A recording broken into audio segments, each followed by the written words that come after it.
سلام پسرای گلم، وقتتون بخیر. امیدوارم حالتون خوب باشه و درساتون رو خوب خونده باشید. سیاهپوش هستم، معلم علومتون و توی فایل 4 از فصل اول میخوایم در مورد گاز نیتروژن صحبت کنیم. توی فایل قبلی ما اومدیم در مورد مدل بور کاملا صحبت کردیم و این فکر کنید رو به طور کامل توضیح دادیم و اون تعریف هایی هم که بود رو براتون گفتم. میایم ادامه مطالب کتاب. نوشته عنصر مهم دیگر در هوا نیتروژن است که به صورت گاز با مولکول های 2 اتمی N2. بچه N2 نوشته یعنی 2 تا N به همدیگه پیوند میخورن میشن N2. N2 یعنی این، نه اینکه عدد اتمیش 2، این 2 پایینی عدد اتمیش نیست. N عدد اتمیش 7. توی جدول تناوبی نگاه کنید میتونید پیداش کنید سمت راست جدول. خب یه نکته مهم نوشته منبع اصلی تهیه صنعتی نیتروژن هواکره است. هواکره که میدونید چی همتون؟ نیتروژنی که از هوا به دست میآید بیشتر در تولید آمونیاک کاربرد دارد. حالا آمونیاک چیه؟ آمونیاک با فرمول شیمیایی NH3 توی این اندرلاینی که کردم نوشتم سبز رنگه. آمونیاک در گاز سرد کننده یخچال ها، سردخانه ها و در بسته‌بندی مواد غذایی استفاده می شود تا از فاسد شدن مواد غذایی جلوگیری کند. موارد دیگه هم توی کتابتون نام برده مثل تهیه کود شیمیایی و مواد منفجره. گفته بخش عمده گاز نیتروژن به عنوان ماده اولیه برای تولید آمونیاک به کار می رود و واکنش تولید آمونیاک یا به وجود آمدن آمونیاک هم نوشته براتون که باید تمام مواردی که زیرش خط کشیدم رو یاد بگیرید. یه گفتگو کلی داره نوشته تصویر زیر چرخه ساده ای از نیتروژن را در طبیعت نشان میده. بچه این چرخه رو باید یاد بگیرید، چرخش مهمه. چندین بار توی امتحانات نهایی استانهای مختلف این چرخه رو به صورت کامل آوردم و این فلش هایی که من بالاش توضیحاتش رو نوشتم به صورت جای خالی داده بودم و نمره قابل توجهی هم داشت. خب گفته درباره این چرخه و نقش آن در زندگی در کلاس گفتگو کن. نگاه کنید بچه‌ها، اینجا یه چرخه‌ای داریم که با توجه به موجودات زنده‌ای که داریم، حیوانات که میان علف‌ها رو میخورن، فضولاتی دارن، از فضولاتشون دوباره اون باکتری هایی که وجود داره نیترات به وجود میاد و از نیترات نیتروژن، دوباره این چرخه میچرخه، باکتری ها دوباره با توسط باران و رعد برقی که زده میشه به زمین برمیگردن، توسط خاک جذب میشن، دوباره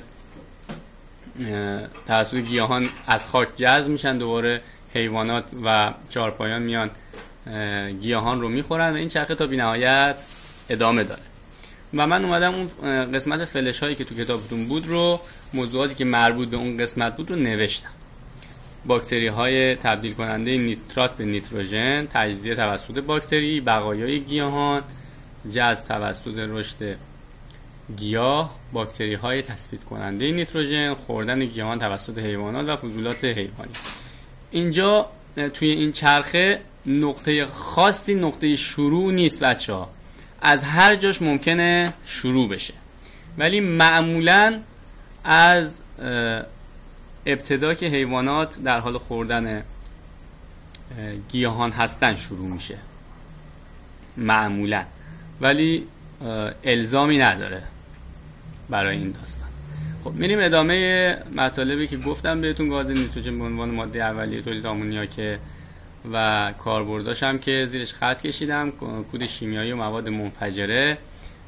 دوباره زیر شکل هم نوشته یخسازی، زیرش خط کشیدم، کود شیمیایی در کشاورزی و تولید مواد منفجره که دینامیت رو تو تصویر میبینید.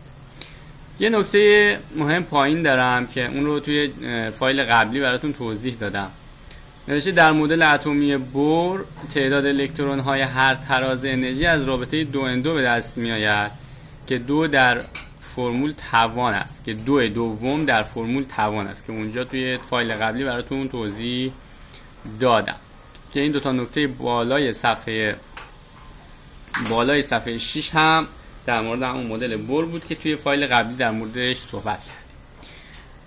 حالا میرسیم به عنصر فسفر و کربن. عنصرهای نافلز دیگری هستند که در صنعت کاربرد وسیعی دارن. بچه اونایی که زیرشون خط کشیدم رو شما هم خط بکشید چون نکات مهمی هستن و توی چندین دوره تکرار شدن. اینجا یه مداد داریم تو تصویر، گفته نمونه از کاربرد کربن و فسفر در زندگی. بچه مداد نوکش از جنس کربونه. کربن خودش 3 بخش میشه که یکی از بخشاش گرافیته که به عنوان مغز مداد ازش استفاده میکنن. گرافیت خودش یک کربونه که به عنوان مغز مداد ازش استفاده میشه. خب و در کبریت هم اون موادی که باعث ایجاد آتش میشه و مشتعل میشه فسفر است که با پی نمایش میدیم، با پی انگلیسی، حروف انگلیسی، و از نوع فسفر قرمز هست که در تهیه کبریت و وسایل آتشبازی استفاده میشه. در ضمن این گرافیتی که گفتم رسانه‌های الکتریسیته هم هست. این فکر کنید رو بچه‌ها گفته توضیح دهید مدل اتمی کدام یک از این عنصرها با هم شباهت داره. وقتی میگه با هم دیگه شباهت داره یعنی این که در یک گروه قرار دارن. وقتی مدل اتمیشون شبیه هم دیگه باشه، شبیه یعنی چی؟ یعنی تعداد الکترون های لایه آخرشون با هم دیگه برابر باشه. هر عنصری که با عنصر دیگه تعداد الکترون های لایه آخرش برابر بود در یک گروه قرار دارن. حالا اون دیگه شما خودتون مدل بورش رسم کنید با توجه چیزی که تو فایل قبلی گفتم و دوره و گروهش رو مشخص کنید.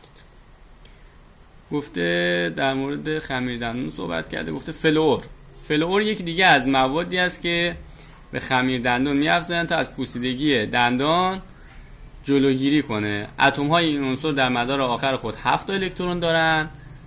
اتم عنصر کلور که با Cl توی جدول تناوبی نشون میدیم تو گروه 7 و توی دوره 3 فلور، کلور، بروم، یود.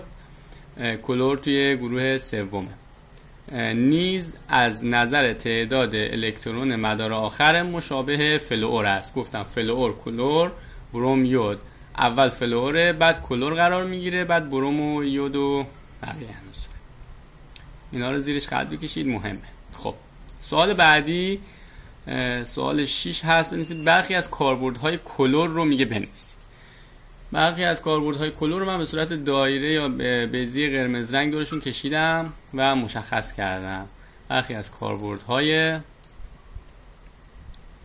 کلور.